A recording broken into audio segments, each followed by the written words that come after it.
আওয়ামী লীগ দেশের আগামী নির্বাচনে অংশ নেবে। আওয়ামী লীগ রাজনীতি থেকে একেবারে বিদায় হয়ে গিয়েছে বা যাচ্ছে বিষয়টি এমন নয় এবং দলটি দেশের আগামী সাধারণ নির্বাচনেই অংশ নিতে পারে বলে আভাস দিয়েছেন অন্তর্বর্তী সরকারের সাবেক পররাষ্ট্র উপদেষ্টা এম তৌহিদ হোসেন। যমুনা টেলিভিশনকে দেওয়া একটি বিশেষ সাক্ষাৎকারে তিনি এই মন্তব্য করেন। দেশের মানুষের স্মৃতিশক্তি খুব একটা দীর্ঘ নয় উল্লেখ করে তিনি জানান, আওয়ামী লীগ আবারও রাজনীতিতে ফিরে আসবে বলেই তার অনুমান। আওয়ামী লীগ আমাদের মানুষজনের স্মৃতিশক্তি খুব দীর্ঘ না। আমি বিশ্বাস করি যে তারা রাজনীতিতে ফিরে আসবে এবং আমার অনুমান তারা দেশের আগামী নির্বাচনে অংশ নেবে। শেখ হাসিনাকে ফেরতে চেয়ে দিল্লির কাছে চিঠি পাঠানো প্রসঙ্গে সাবেক এই পররাষ্ট্র উপদেষ্টা জানান,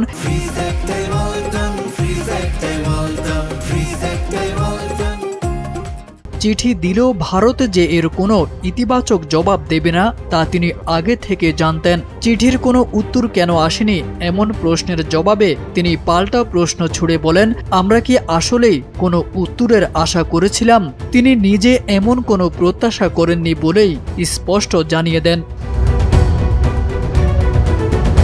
জুলাই গণ অভ্যুত্থানের পেছনে ডিপ স্টেট বা অদৃশ্য কোনো শক্তির সক্রিয় ভূমিকা ছিল কিনা এমন প্রশ্নের জবাবে তৌহিদ হোসেন বলেন, বিশ্বের প্রতিটি ঘটনার পেছনেই কোনো না কোনোভাবে ডিপ স্টেট জড়িত থাকে, তবে তারা কখনো স্রোতের বিপরীতে গিয়ে কাজ করে না, বরং স্রোতের অনুকূলে থেকে পরিস্থিতি নিজেদের নিয়ন্ত্রণে নেওয়ার চেষ্টা করে।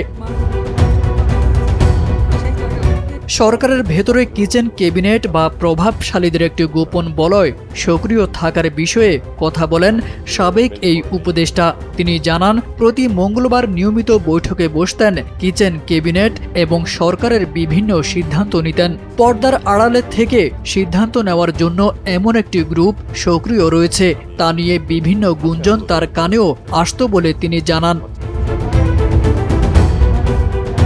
সব মিলিয়ে দেশের বর্তমান রাজনৈতিক বাস্তবতা, আওয়ামী লীগের ভবিষ্যৎ, শেখ হাসিনাকে ফেরানোর কূটনৈতিক উদ্যোগ এবং অন্তর্বর্তী সরকারের অভ্যন্তরীণ সিদ্ধান্ত গ্রহণ প্রক্রিয়া নিয়ে খোলামেলা মন্তব্য করেছেন সাবেক পররাষ্ট্র উপদেষ্টা এম তৌহিদ হোসেন। তারেক আজিজ খান, NPB।